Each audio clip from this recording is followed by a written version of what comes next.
Hi guys! Today we are learning how to use Reddit for beginners. First, unlock your phone and download the Reddit app from the Play Store or App Store. Once the installation is complete, open the app to start the setup process. Now open the Reddit app after installation.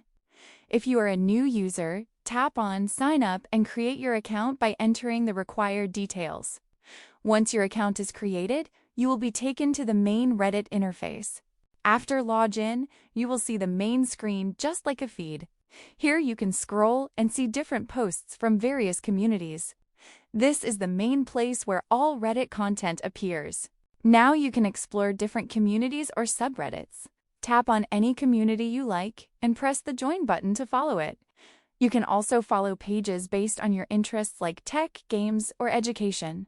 If you want to interact with posts, open any post from your feed. Below the post, you will see a comment option on the bottom left side.